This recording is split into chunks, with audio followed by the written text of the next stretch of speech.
Hi, it's James here for Food Matters, and welcome to this masterclass video with Jon Gabriel. So excited to have Jon here. He's been part of the Food Matters community and a teacher for many years. He's a teacher inside the nutrition certification program. He's an expert on visualization and weight loss and helping us decouple this idea that calories in, calories out is really what results in a healthy weight.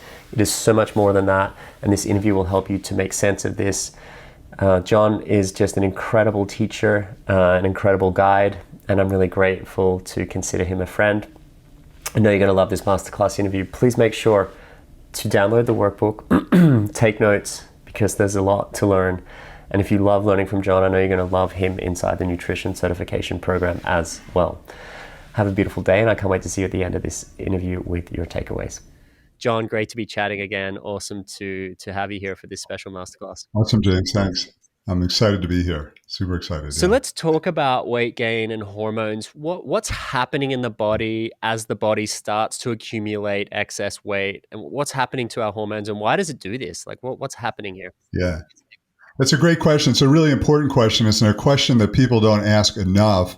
And it's one of those things that once you understand it, you understand why diets don't work per se, just in terms of the standard restriction, forcing yourself not to eat this or not to eat that, or only eating a certain amount of calories, why that doesn't work in the long term when you really understand the hormonal cascade that happens when you gain weight. And the first thing you need to understand is that weight is a survival mechanism. It's part of the reason why we exist on this planet.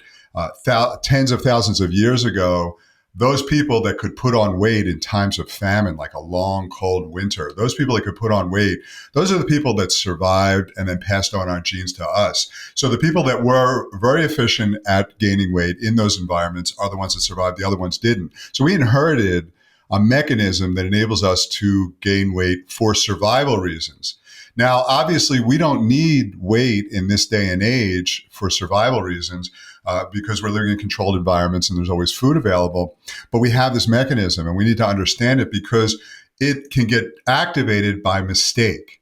And when it gets activated by mistake or by hormonal confusion in the body, then what happens is the body gets this message, gain weight, gain weight, gain weight.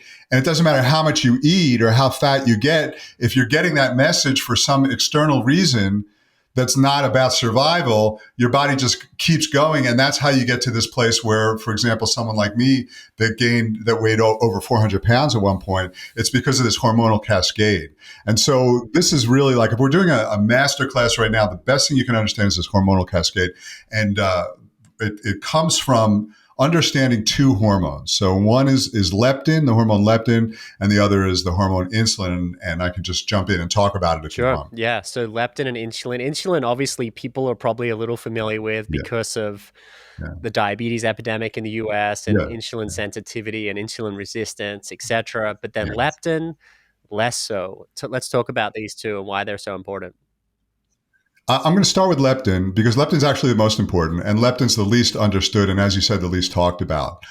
So if you're a doctor and you went to medical school in the 80s or the 90s or even in the early 2000s, you didn't even know what leptin was. You didn't learn about leptin. Leptin was actually discovered in 1994 by, I think it's a Dr. Jeffrey Friedman, and prior to that, we didn't even know it existed. And I would call it the master hormone that regulates your body weight. It's the hormone that helps your brain understand how fat you are. Because you got to ask that question, how does your brain know how fat you are? You know, there's not a little man that's like peeking at your belly button or something like that inside your head, right?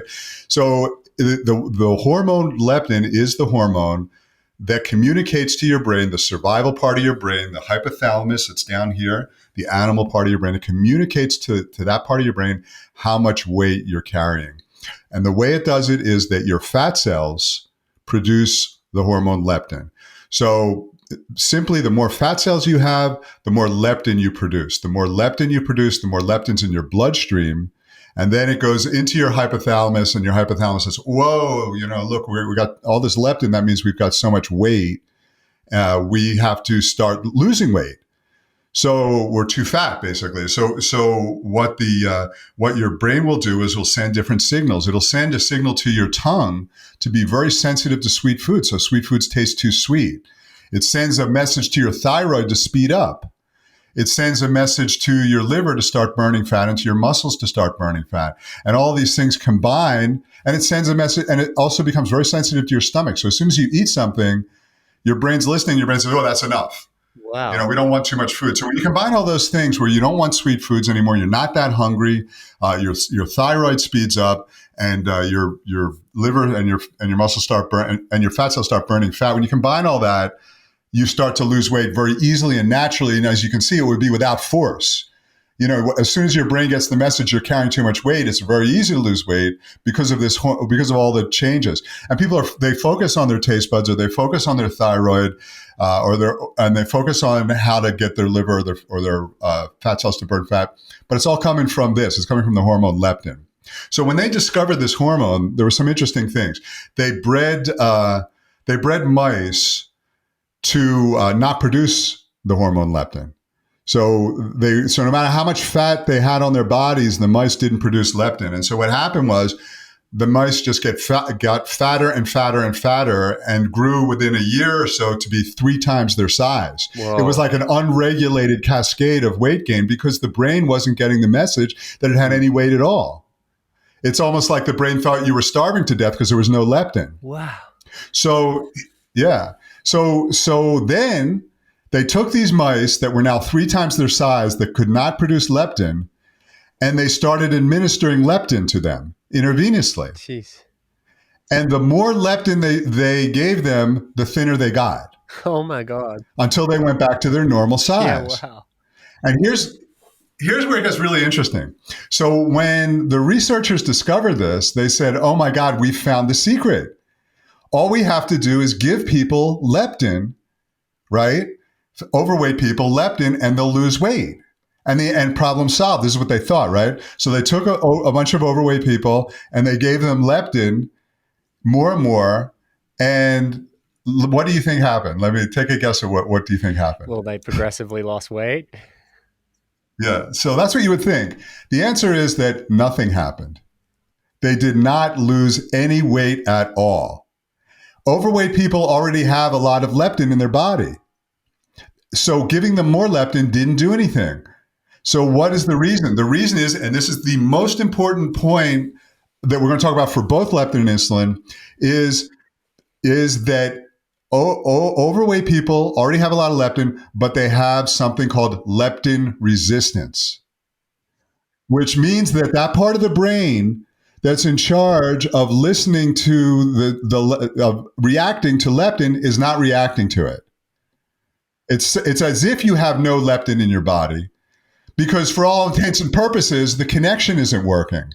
It's like today you said to me, you gave somebody my email address, right? They've been trying to send me emails, but I'm not getting them because it's the wrong email address, right? So it's almost like that. If you look at our circulatory system as like an internet, and hormones as like emails, right? Because that's how the different parts of our body.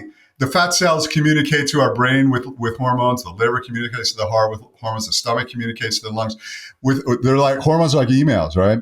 So when you have a leptin resistance, it's like the email that's leptin that says, "Hey, we're too fat," is not getting through. It's like it's going into spam. It's going into junk. It's the wrong email. It's bouncing back. However, whatever analogy you want to use. Or you just downright block them because you can stand the emails. They're the person. Whatever analogy you want to use, the communication broke, and that's where the communication broke. The communication didn't break in terms of leptin, of not having enough leptin. The communication broke in terms of the brain was not reacting to the leptin, and that's called leptin resistance. And so when you understand that, the first question you want to ask is, what causes leptin resistance, and how do you reverse that? And when you start asking those questions, you're asking the right questions, because then you're asking the question, how did you get so fat in the first place, and how do you reverse that? And before I answer that question, I'm going to go over to insulin, because it turns out that the same things that cause insulin resistance, it cause leptin resistance, and the same things that reverse insulin resistance, they're a tag team. But the reason why the insulin is almost as important as insulin is the fat-making hormone. So when you have insulin in your bloodstream, you communicate to your brain, to your body to make fat. That's what you do. People think of insulin as, regulating your blood sugar, right? Your blood sugar is too high. You need to lower your blood sugar. That's true. But one of the ways that it lowers your blood sugar is to take that sugar, put it in your fat cells, and make fat. That's one of the ways that you lower so if you eat a meal and your blood sugar goes through the roof, it goes too high, then your pancreas starts producing insulin. And insulin is the email that goes to your fat cells and your muscle cells and your liver cells and says, hey, we need to store sugar. There's too much sugar in our blood and we need to store it. That's the open up. So like open up and put some sugar in there. And so your fat cells will open up and make fat. Your liver cells and your muscle cells will open up and store that as glycogen, which is the stored form of sugar, until you need it again. And then your body sends out other hormones to say, hey, we need that sugar back because our sugar's too low. And that's how your body regulates your blood sugar. But the key is that insulin is the fat-making hormone. So if I were to you take anyone, I don't care how thin they are, they can't gain weight, whatever, you start giving them insulin more and more, they're just going to gain weight because it's the hormone that causes you to gain weight. Now, what we've heard of, a lot of people talk about is insulin resistance. And insulin resistance is what happens is that usually it happens first in your muscle cells and your liver cells. They stop listening to insulin. Now that causes your pancreas to produce more insulin. It's like if I send you an email and you're not getting it, I start sending you email after email. Hey, open up or whatever. We got to talk. So your pancreas produces more and more insulin. And that leads to elevated insulin levels, what's called hyperinsulinemia. It leads to elevated insulin levels, which causes your body to be in this perpetual fat storage mode. So, and that also, and I know one of the questions you're going to ask is about junk food cravings. This condition of insulin resistance that causes the elevated insulin levels also causes junk food cravings. And the reason it does this is because when your blood sugar lowers, if you've got elevated insulin levels, when your blood sugar lowers, you can't burn fat because insulin's telling your body not to burn fat. If your insulin levels are always elevated, your body can't burn fat and it can't retrieve the stored sugar that's in your muscles and your liver cells, the glycogen. It can't retrieve that. It won't produce the hormones that burn fat and retrieve stored sugar. So when I was in college, I was super fit. I was a triathlete. I was a weightlifter. I was super fit. But when I started working, afterwards up in New York, when I was working on Wall Street, I just kept gaining and gaining, and nothing was working that used to work because I had this hormonal experience in my body. So my point is that I don't care how disciplined you are, how hardworking, how well-intentioned. If you've got this hormonal cascade that I'm describing, that's both insulin and leptin resistance, your body's been converted into a fat storage machine. So the question you have to start asking is, what causes leptin and insulin resistance? It's the same types of things, and what reverses it? And that's the whole premise of the Gabriel method is to devise a mind-body approach, because it's also your mind, your emotions, energetic things that are happening, not just food, but a mind-body approach that reverses leptin and insulin resistance and turns you back into a naturally thin person. That's what we're trying to do. One of the things I remember you've said to me in previous interviews of ours, John, and it could have been the sit-down interviews for the film or some of these masterclass type interviews, where you said like fat people, overweight people, even people with a fairly, just not hugely overweight, but just that big, they're not lazy. It's not their fault. They're like work hard. They're doing the right things. They're just fighting against their hormones, it seems, is what you're saying now. It's humbling. Because you think you can do it and, you always got this in the bag, and then something goes off. I call it a switch, a fat switch goes off, and your body's being tricked into thinking that you need fat for survival reasons. And no matter what you do, it stays that way. And it is humbling. You are fighting yourself tooth and nail. You're fighting cravings tooth and nail. You're exhausted all the time. It is truly humbling. And if anything, I have over the years, from my own experiences and working with you, I've gained such enormous respect for people that have this hormonal challenge and these hormonal challenges and are working to overcome it, because it is just, it's an unbelievable battle unless you address the right things. And the problem is we're not even looking at the right things. If you're just trying to force yourself to eat less junk food. That's going to work in the short term. But if your body thinks that you need weight for survival reasons and you've got this hormonal misfunction going on, you're going to be hungry all the time. And it's like you're fighting yourself all the time. It's like it's the same part of your brain, the hypothalamus, right? It regulates different things. It regulates your heartbeat. It regulates how hungry you are, how much your body weight. It also regulates your breathing and your sleeping. So imagine you went to your doctor and your doctor said your problem is you sleep too much. Just sleep half as much. Sleep 4 hours a day. Don't sleep 8 hours a day. Sleep 4 hours a day. Yeah, you could do that for a day, 2 days, 3 days. How long could you? But after a week, you're going to have this big binge sleep. You can't do it for a long. And it's the same with eating. You can't address it just by restriction and calories in, calories out. It's just not that simple an equation. You got to look at the whole picture, because otherwise you're fighting your body the same way you would be fighting your body. You're fighting your body against cravings the same way you would be fighting your body against sleep if you were forcing yourself only to sleep half as much as you needed. So you got to address the real issues. So maybe we can just talk about what's causing the leptin and the insulin resistance and why and what to do about it. And we can address it from a food perspective, but there's also other ways to address it too. So simply put, the biggest considerations, the biggest things that cause both leptin and insulin resistance are chronic low-grade stress and chronic low-grade inflammation.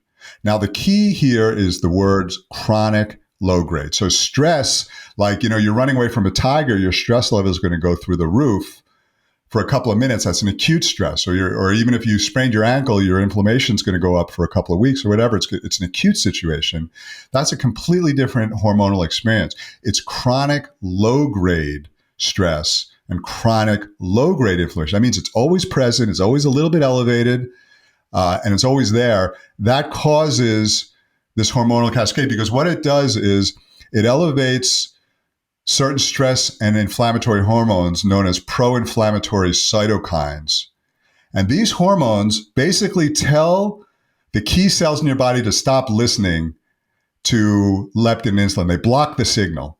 So you've got these cells in your hypothalamus, in the arcuate and the paraventricle nucleus of your hypothalamus. You've got these cells that are geared to listen to leptin, and these hormones will block that signaling. It'll just block. It just is like it just doesn't happen. And it's the same with insulin. It blocks in the muscle and liver cells. It blocks the signaling. So what you end up with is a chronic elevation of these stress and inflammatory hormones that basically tell the key cells to not listen to these key hormones, and then you get this hormonal cascade. And so people talk about inflammation is bad and inflammation is bad. Well, this is why, from a weight perspective, this is a very tangible example. Now you understand, well, it's very real. It's not just inflammation is bad because you get some, water weight or swelling or whatever. That's not what's happening here. The hormones, the inflammatory hormones, stop the signaling, and so everything breaks down then, and you become like those mice that don't have any leptin, because for all intents and purposes, no matter how much leptin you have, if the leptin signaling isn't working, you're like a mouse that has no leptin, and you're going to go to 3 times your size. So it's chronic low grade stress and chronic low grade inflammation, and there's a reason for it. If you look at it from an evolutionary standpoint, and that is that, remember I said in the beginning that we look at weight, or our body uses weight for survival, because if we were living outdoors and we went through, let's say we went through 3 months of a winter where it was chronically cold all the time, we were always cold, and there wasn't enough to eat for months. Okay, back in those days, that is the only example that you can get of chronic low-grade stress. There's lots of acute stress because there's a bear chasing you, or there's a tiger chasing you, or whatever it is. There's no chronic low-grade. The only example that we have living out in the wild thousands of years ago of chronic low-grade stress is being chronically hungry for months and months at a time, or chronically cold for months and months at a time. And so our body is hardwired to interpret that type of stress as a famine and to block the leptin and insulin signaling to force us to gain weight. Does that make sense?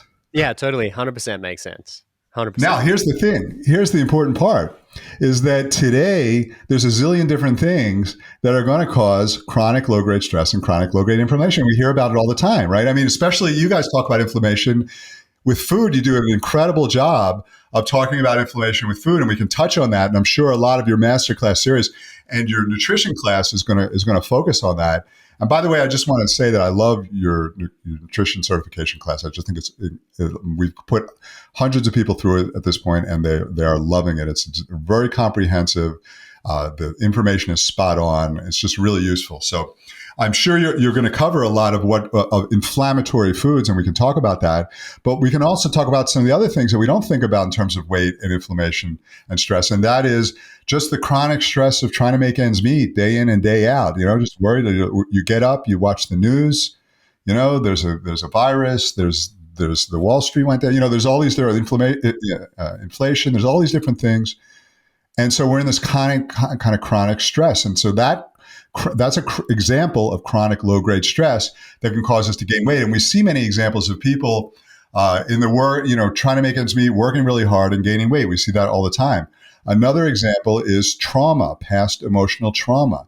That sets up this feeling like we're not safe all the time, and it causes this chronic elevation of these hormones.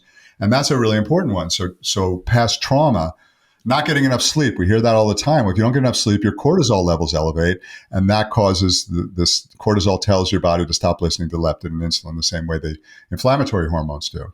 So all these different things, also like energetic, Wi-Fi, 4G, 5G, a lot of these things can cause stress. One of the biggest ones is toxins.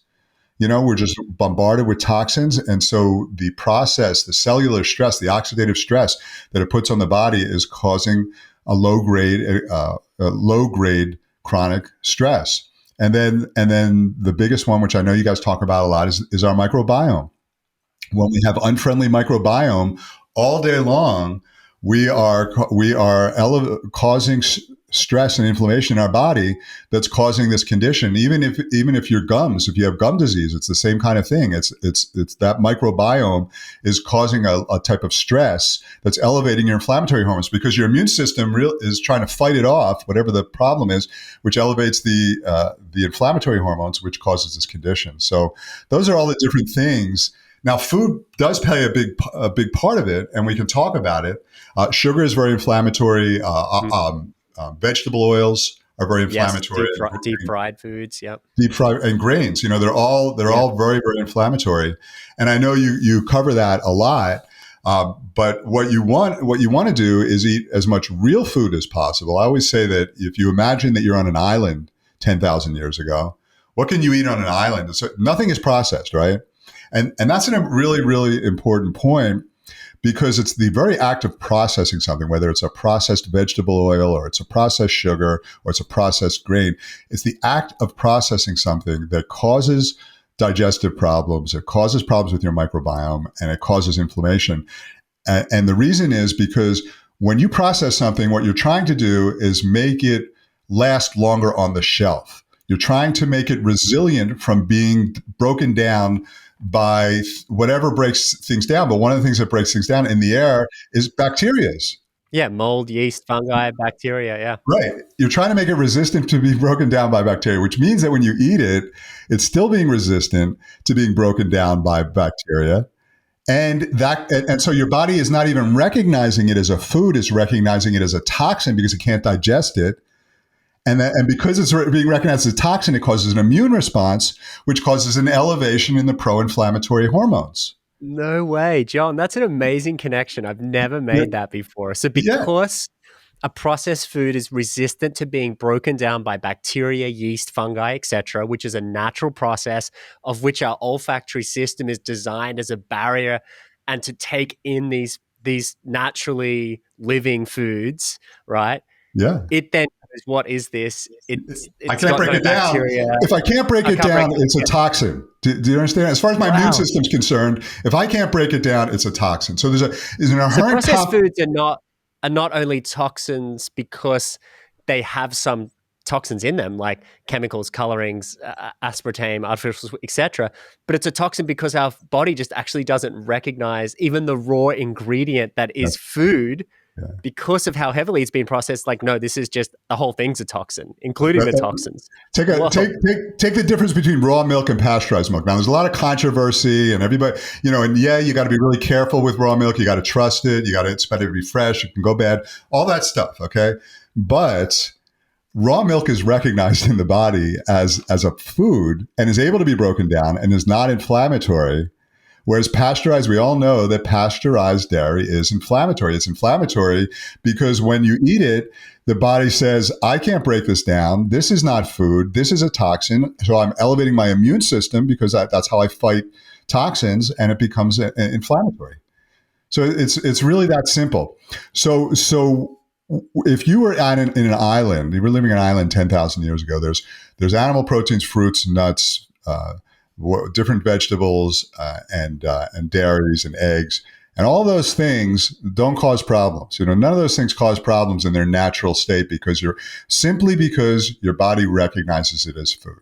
As soon as you start interrupting that process because it makes it more convenient for the manufacturer because it's got longer shelf life or it doesn't have to be frozen or refrigerated or whatever the reason, you've interrupted the digestive process too, and then you've caused an inflammatory experience that can become very elevated.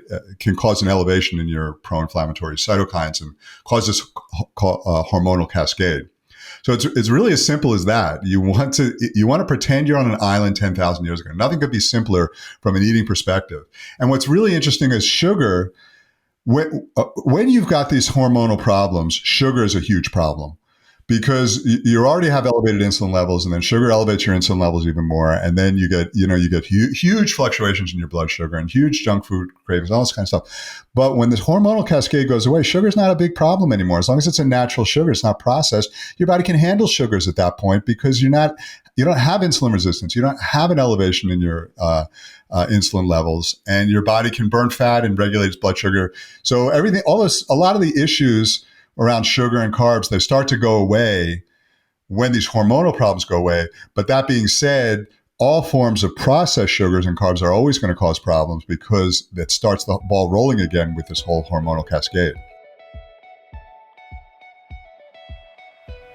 Wow, I love what Jon is sharing in this interview. Just making everything so simple, breaking it down to a real mind-body approach, which is so important. We always know there's that person that lives this long, healthy, happy life and they're not eating that well, but their mindset is incredible. So imagine if you can combine incredible mindset with incredible nutrition, and this is something that we teach and go deep into inside the nutrition certification program. So if you're interested in learning more about bringing these two worlds together and how to master your mind and body through the power of nutrition, then you're going to love this program. To find out more, click the link below this video. It's open for a limited time only, and we have some bonuses and specials available, and this will be our last intake for 2023.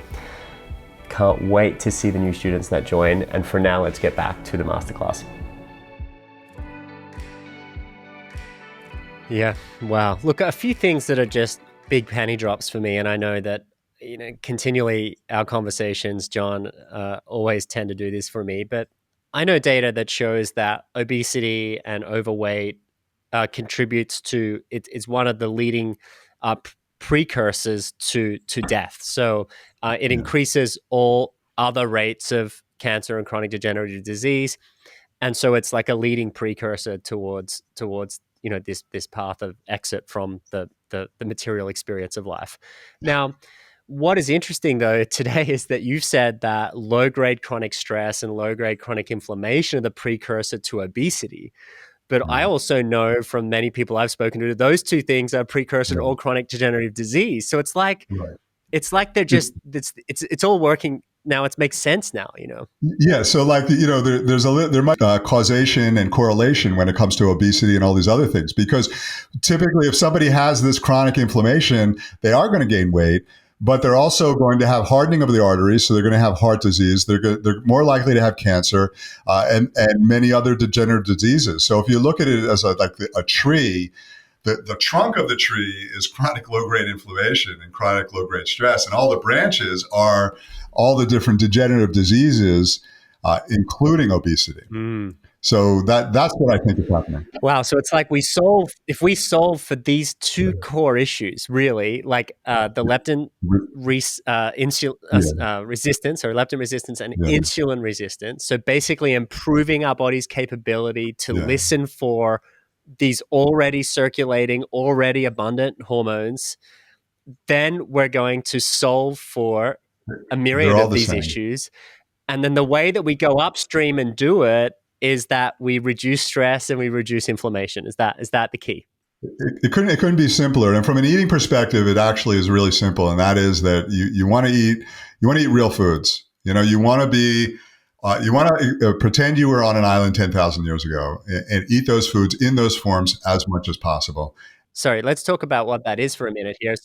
So what are these foods? So like I spend time on a tropical remote island, so I sort of know what is You're available there. highly So there's like qualified to answer that. root vegetables, Yeah, right? Nuts, seeds. There's some yeah, aerial plant foods. There's some animal product. There's some yeah. seafood, shellfish. Yeah. There's some eggs. And then we do a Raw natural dairy. amount of processing, raw dairy. So Yeah. we process, well, not we, but as humans, we process foods to ferment it. We process dairy to Let's ferment it. talk. Let's Yep. talk about that. Yeah. That natural fermenting process, the natural preserving process of fermenting foods, couldn't be healthier. Like nothing on earth Yeah. is healthier than that form. So what we used to do is we used to preserve all foods through some sort of fermenting process. And so you look at raw cheese. I mean, raw cheese to me is a superfood because besides it's got lots of protein and vitamins and minerals, it's got healthy friendly bacteria, just like all other fermented vegetables, kimchis and sauerkrauts and all of these different things. Anything that's fermented is a superfood because it's going to increase the level of the friendly bacteria in your intestines, and that's going to tip the scale, so to speak, in the direction of less inflammation and less of an inflammatory response. So yeah, all of those foods eaten either raw or slightly cooked or fermented is just like the perfect diet. There's no more perfect diet. And as far as there's a lot of things. Discussions about being vegan or being or eating meat. I personally would prefer not to eat meat because I don't want to kill something.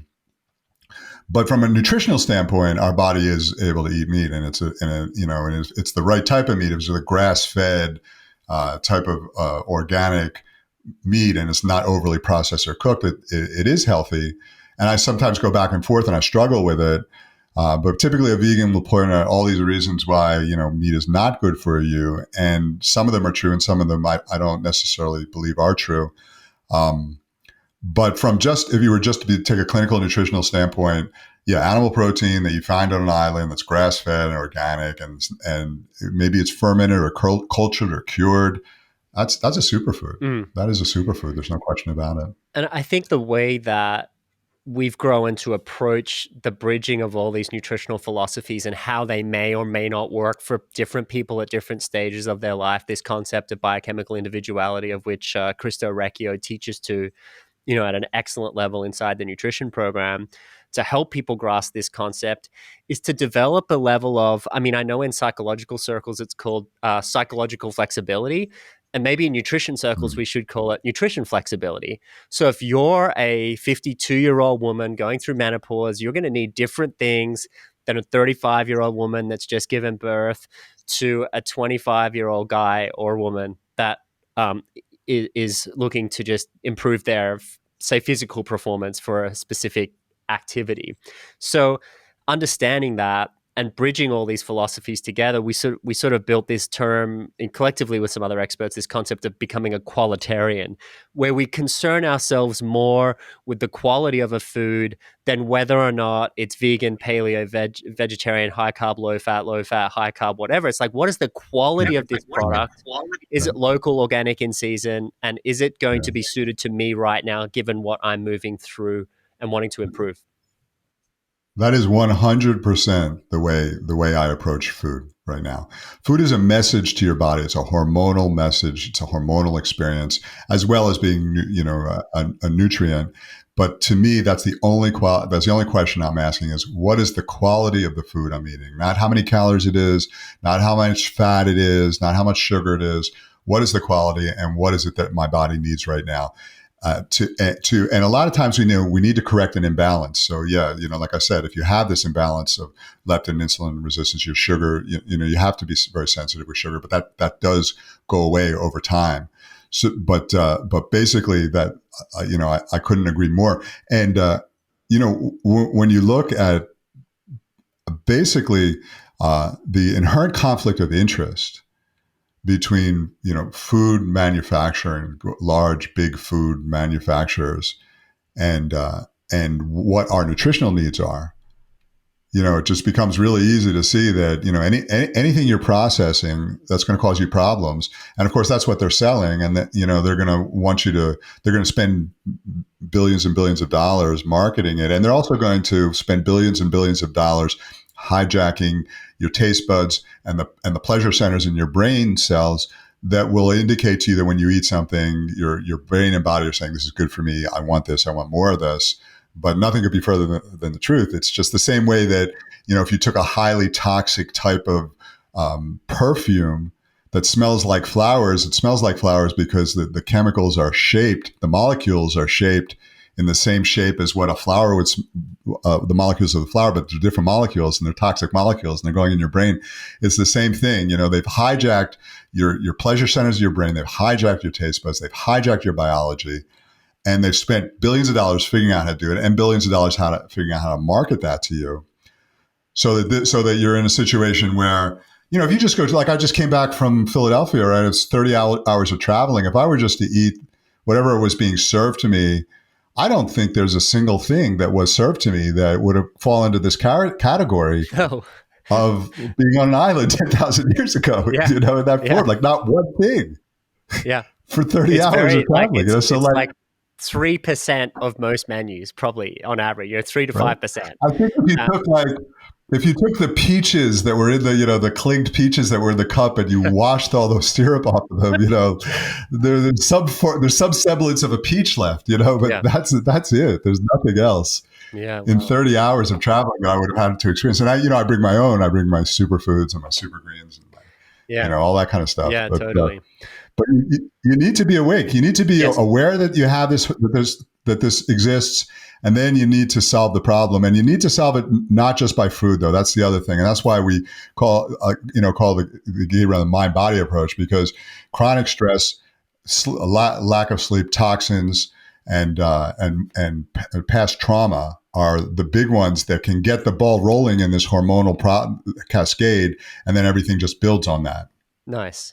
I just want to try to contain this theory a little bit further. And so when you talk about the body, essentially you're saying that the body is like a listening machine, right? It's designed to attune itself to the environment, and it listens. Yeah. And it listens through what touches the skin, what goes in the mouth, what it hears, what it sees, what it feels. So it's constantly listening and checking the environment, right? And if we're in a stressed environment, like you said, watching the news or eating poor quality diet, which is stressing our immune system and our digestive system, then it gets put on alert. And once it's stressed and on alert due to low-grade inflammation from the food and then low-grade chronic stress, right? Then the receptivity, our ability to receive the information from our internal hormone production goes down, right? So we develop the insulin and leptin resistance. Then that kicks in this whole cascade of obesity, chronic illness, etc., and essentially speeds up the pathway to exit from planet Earth, right? And pushes us straight into the pharmaceutical industry, which is waiting in the wings, ready to profit from this very potentially somewhat orchestrated situation in a way. Maybe not, but it's just like, isn't that interesting that the people working there that make us sick are potentially, also working there, and then they're in the regulatory bodies that say, the FDA, that it's okay. Like, I don't want to be too conspiracy here, but this is a giant, well-orchestrated machine, right? To profit, maximize from us as consumers from middle age through to death, and we're sort of fighting against that in some way. Yeah, and we didn't talk much on the medication side of things, but most of the medications are there to somehow uh, mask or ameliorate symptoms of this chronic inflammation and all the degenerative diseases that are happening. Not address the real issue, just sort of deal with the symptoms of it. Mm. Even like high cholesterol medication. Ron Rosedale, brilliant biochemist, talks about the Lipitor and the Statin medications, yeah. high statin. So he said his analogy is like if you're at a fire, there's going to be a lot of firemen there. Well, you don't solve the problem by getting rid of the firemen, and that's Yeah. that's the analogy for the high cholesterol. High cholesterol is an indication. It's just an example, but Yeah. high cholesterol is an indication there's a problem. Making the high cholesterol go away doesn't mean that the problem went away. So Yeah. we're taking all this medication that's just masking symptoms, but it's also highly toxic in many other ways, chemically toxic for our liver, and then causing a chronic toxic experience that's also causing more chronic low grade stress and inflammation, and then it's all feeding on itself and accelerating. Yeah, interesting. And in other conversations with Christo Recchio on hormones, like um, cholesterol is critically important for manufacturing hormones, and so we need this. It's like, Exactly. and we've vilified all these things that are actually healthy, like cholesterol. We need it, right? Yeah. No, let's shut it Yeah. down. Serotonin. Okay, well, instead of like Yeah. encouraging our body to make serotonin, we're like, let's just like sort of block those reuptake inhibitors and get people on Yeah. these, SSRI Yeah. medications, Yeah. and they're even Ignore, being and ignore the prescribed for fact women that in menopause. yeah, and ignore the fact that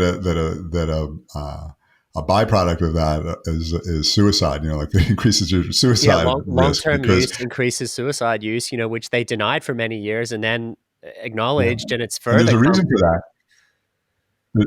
There's a reason for that because you develop a certain serotonin insulin resistance. It's like your brain stops listening to serotonin because you're forcing it to stay elevated longer than it wants. So it's Wow. almost like, here's an example. We talk about the body listening. If you go to a concert and the music's really loud, the louder the music is, the more deaf you become. So for like 20 or 30 minutes Yeah, afterwards, you that's can't true. hear very well. So Yeah. it's got this, it's called signal noise overload. So, when you force your body, your brain to have more serotonin than it wants to, then the receptors start to go down. So it starts listening to serotonin less. It starts ignoring serotonin, and then it causes suicide because you get this rebound effect where you want to kill Wow. yourself. So, So it's like you that's a know, serotonin you, resistance then, in a way, like the insulin resistance, like the leptin resistance. There's just our body has lost its capability to listen, to hear. yeah, and a lot of people are saying now, like I believe Dr. David Perlmutter and Mark Hyman are talking about autism being a type of insulin resistance in the brain. So the brain cells are not listening to insulin, and that's what's causing the autism. You're starving your brain cells. So it's like, that you need to know, like, the most important thing, and it's not taught, not talked about enough, not nearly enough, is you need to understand the relationship, not just the hormones, but the relationship between the cells and the hormones, and and what makes them listen, what doesn't make them listen. One of the things we talk about all the time is omega-3 fatty acids. That's a really big one for us because for two reasons. One is it does reduce inflammation because it resets the balance between omega-6s and omega-3s. But according to Ron Rosedale, who I love, it actually makes the cells of your body, because the cells of our body are covered with a layer of fat. It's called a phospholipid bilayer. And that layer of fat keeps everything in and keeps everything out, but then selectively lets things in and out when it gets the right message. So when that phospholipid bilayer is mostly just processed vegetable omega-6 types of fats, when it comes from that, it doesn't function as well. It doesn't listen to things well. It doesn't let things in and let things out. The signaling doesn't work. But when you take a lot of omega-3s, that functioning becomes very efficient, and things go in and out the way they're supposed to and listen the way they're supposed to. So it's like you're on a cellular level, at a very tangible level, you're covering all your cells with a healthy fat that allows for the proper listening and communication. And I would have to say that the most important components of biology into health is the listening and communication of the cells. That's something that Yeah. nobody looks at. Wow. And that to me is really it in a nutshell. Wow, so powerful, really. And we've covered some foods and this general concept of this whole food diet on a remote island that will lower inflammation and stress. And I'd like to finish with, after we this next point later, just like what some recipes you're using and that you love and you think are really powerful for that. Yeah. But in between then and now, let's talk about the mind body connection, because this is really big for you. And I know that you've had a lot of success helping, tens of thousands of people, hundreds of thousands of people around the world, millions that have accessed your work in utilizing the power of the mind through visualization to reduce stress and inflammation, really, which are these precursors, right? That will then improve our body's capability to listen to these hormones and get healthier, younger, fitter, well, slow aging, let's say. So what is it that is so powerful about the mind body connection, and in particular, what is it that's so powerful about visualization? Because people go, Yeah. yeah, I do meditation, I do this, but then what's this supercharged version that you talk about? Well, I think you hit the nail on the head a minute ago when you talked about listening. Our body is a device meant to listen to us and to the environment to try to keep us safe and productive and to help us actualize whatever it is what we're meant to actualize in this world. So one of the best ways to get the body to listen to whatever it is that you want from a health perspective is through visualization, because visualization is the way you talk to the body. So if you try to talk to your body saying, I want to lose weight, I'm so fat, I can't stand it, I hate sugar, whatever it is you're saying, when you're using language, the brain and the body, which has an incredible intelligence, doesn't understand language, but it has an incredible intelligence when you learn how to speak its language. And symbols are the universal language that you use to communicate to people that don't speak your language. So, you get off the plane in China and you've got to go to the bathroom. You can ask 100 people where's the bathroom, and no one's going to understand. But if you kind of like draw a picture of a toilet, anybody is going to instantly understand that's what you want, and they're going to point you to the toilet. So you have to look at your body this way, as we're a partnership with this incredibly brilliant biochemical, energetic facility that we're working through. And it's a partnership, and we have to do our part to understand it and give it what it needs to function well and to listen well, but also to learn how to communicate to it. And visualization is the way you communicate it, because it's a symbol. When you make a visual image of yourself losing weight or being really fit or running on the beach or being really healthy, you're communicating to the consciousness of the body, and the body very much does have a consciousness. You're communicating to the consciousness of the body that this is what needs to happen. This is what we need to be safe, what we need to do to steer the ship. It's our job to steer the ship. And so we want to go this way. You're telling the body, we want to go this way. And the body's like, no problem, and it starts to change the hormonal experience in your body. And we already know very tangibly that meditation reduces cortisol levels and reduces the levels of the pro-inflammatory hormones and the pro-inflammatory cytokines. We know that. It's not even guesswork at this point. And those are the hormones that cause the problem in the first place. So just by meditating more, you're going to be... So this alone then means that meditation is one of the most powerful tools that we have, meditation or visualization, to reduce stress and inflammation, reduce obesity, the risk of obesity, diabetes, and then also chronic degenerative disease, which is a long-term factor of those two underlying drivers. And there are lots of examples in the literature of people healing chronic and degenerative diseases through visualization and meditation. To me, you're starting from the top down, but you're working at every level. So from at the very top, you're saying, hey, body, I'm in charge of you. I'm a consciousness in charge of my body. Body, I want to look like this and feel like this and have this experience. I'm visualizing that. Can you see it? Make this happen. You're starting at that. Then you are giving it the things it needs so that it's not having those hormonal experiences that are the adverse hormonal experiences. You're giving it what it needs to nourish, to heal the microbiome, to reduce the stress and the inflammation, to get better sleep, to exercise, whatever. You're giving it everything that it needs, but you're starting at the top. And that's why, to me, as you mentioned, I did write a book just on visualization for weight loss, because I feel like this is the top. This is where you got to start. and then you work your way down at every level. And that's why it's a mind body approach, basically. Nice. So I think that we should try commission a study, John, where we take long-term meditators, a big group, a longitudinal study of long-term meditators, or Yeah, people that have identified as long-term meditators, like probably going to be Tibetan monks or like certain types of priests of certain yeah, yeah, monastic orders, yeah, right? And then try to find 10 or 20 or 30,000 of them and just don't even check their diet. Just say, do you meditate more than 20 minutes a day, 5 days a week on average for the last 30, 40 yeah, years? And if we find a yeah, big group, then age age them with another group and just check their chronic disease markers, their obesity markers, and everything, right? yeah, And then take a group that yeah, doesn't meditate, zero stress reduction, standard way of living, but don't check their diet. Just say, look, we're not even going to check for that. Just meditators versus non-meditators, and take a big enough group. It'd be yeah, interesting to see whether just that metric yeah, alone, whether there was any statistically relevant difference between yeah. all the chronic diseases and obesity and not. Would be such a simple study to do because all you got to do is target the people and test them. Nothing Yeah. else. Yeah. So yeah, I think it's a great idea. Yeah, Yeah, that'd be interesting, and it yeah. shouldn't cost that much. So maybe we could try do Oh, that. I love it. Um, Yeah. There's one other that I wanted sure. to do. I was thinking of mentioning to Donna Gates or one of the digestive people. I have a visualization that goes in and like you visualize the microbiome in your intestines getting healthier and proliferating, all the healthy ones and all the bad ones going away. It's like a 10-minute one.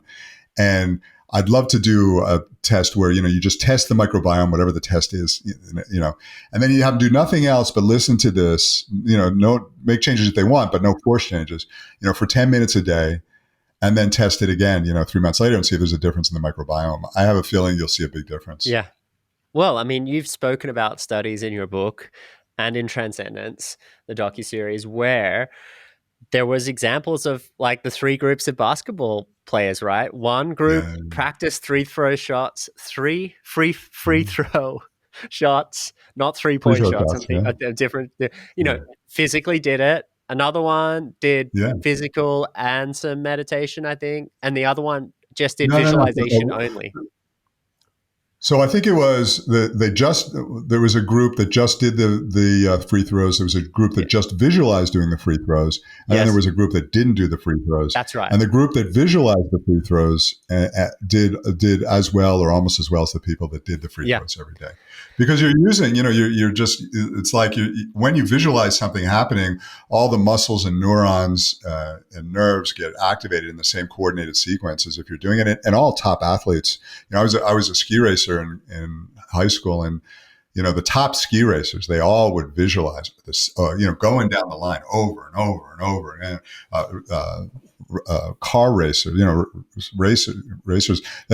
Every basketball players, Michael Jordan, Tiger Woods, they all talk about how they would visualize over and over again. Arnold Schwarzenegger is a perfect example, from bodybuilding. He would visualize his biceps getting bigger, and that specific thing would happen. I need a little more bicep, I need a little more shoulder. That specific thing would happen that he would visualize, and he would visualize himself up on stage and winning. And so to me, that's the top down. That's working at the very top level of the mind body, and then you work down from there.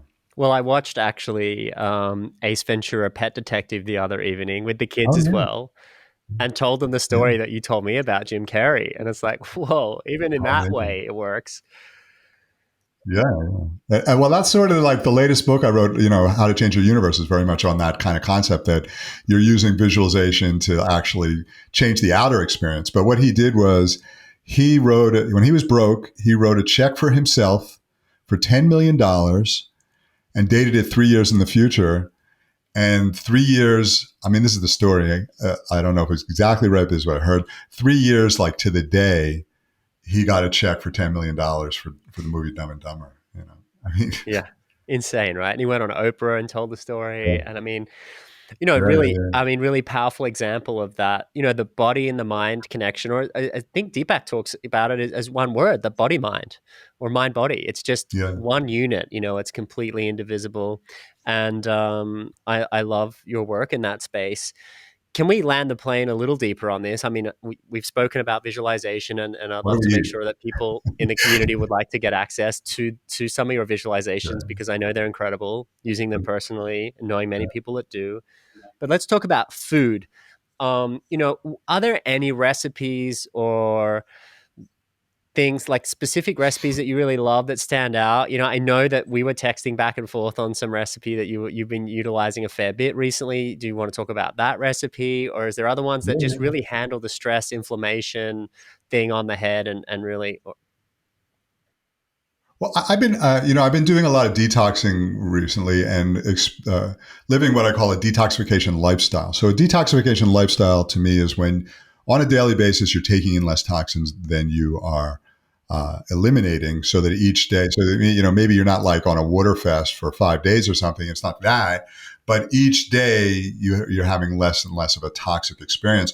And on that journey, I've come up with a couple of things that, if you kind of do these as habits, like a lot of other things fall into place.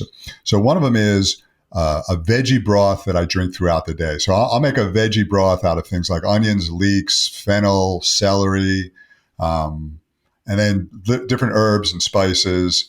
What I do is maybe a couple of times a week, I'll make like 10 liters of it. I'll put it in little 1 liter Freemason jar, Mason jar.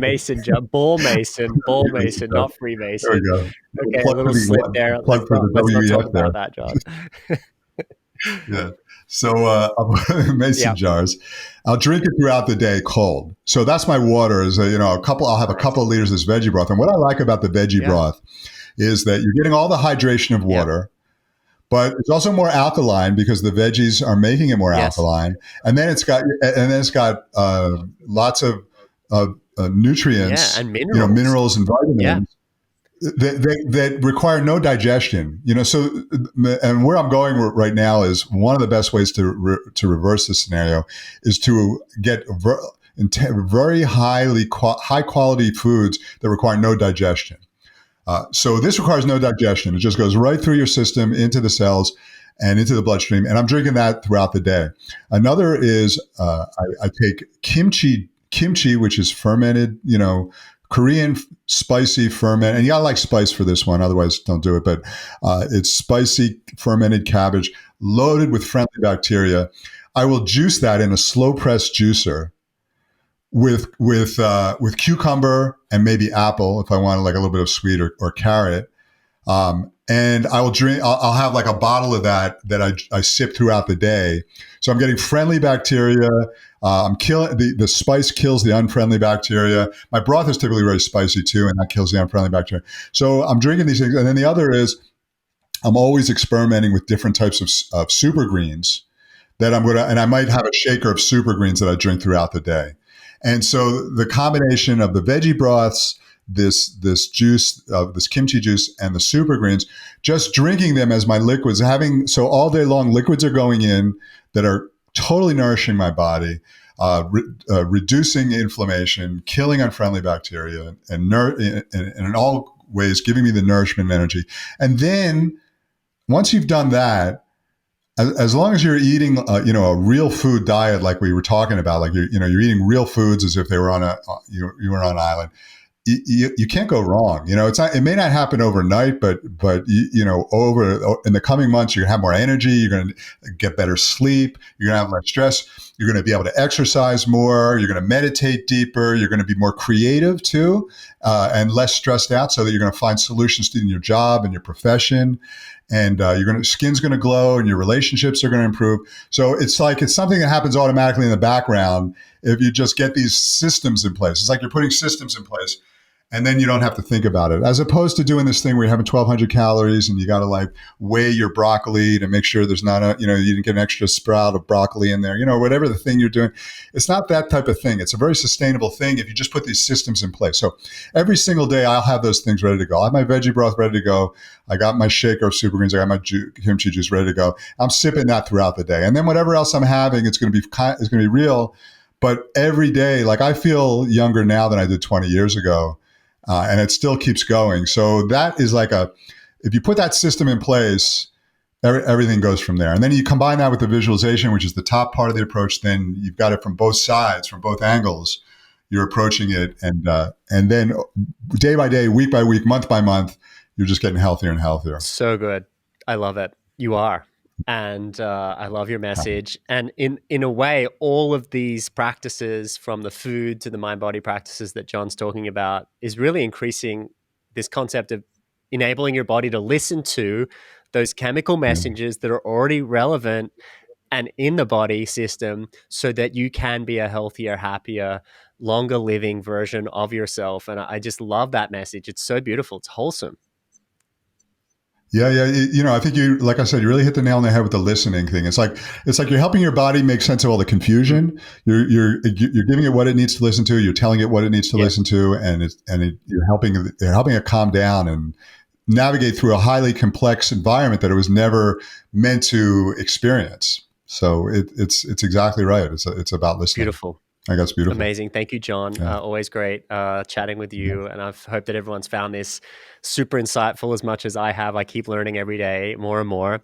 And I want to make sure that people know that your books are amazing. The Gabriel Method, Visualization for Weight Loss, and his most recent book, How to Change Your Universe, which is a personal favorite of mine. Beautiful awesome authorship there, Jon. And the films you're in, Hungry for Change and the Transcendence docuseries on Gaia and Food Matters, and I hope that people get to experience. I'd love to help them find out more ways to experience your visualizations as well. So make sure to stay tuned to email that we can send you about this and Jon's work. Thank you so much for your time today, Jon, and I'm so grateful to have you as part of this nutrition certification program. You're a force for good. Thank you. My pleasure, James. I'm really happy to be here. And I got to say one time, I love this nutrition certification program. I think it's the best one out there by far. So I really appreciate that you put that together. Thanks, Jon. Wow, what an incredible interview. Love Jon, love the simplicity of his message, and I can't wait to hear what you took away from this masterclass. So please make sure to comment below, write down your top 3 takeaways or your top 1 takeaway, and please also share this with family and friends. I think this message of mastering your mind is so critical when it comes to overall health and well-being. And Jon is such the perfect expert to explain it, not only because of his personal experience, but because of the way that he's been able to distill this knowledge that he's been studying for many years. And if you love this message, and if you love learning about how to master your mind and body, I know you're going to love our nutrition certification program. Like I've said before, we have some specials and bonuses available for a limited time only, and intake for our 2023 final course intake will be closing soon. So to find out more, click the link below this video, and I will see you and hopefully welcome you as a new student for this course and this intake. Have a beautiful day, and I can't wait to see you soon, hopefully in the private group. Have a great day.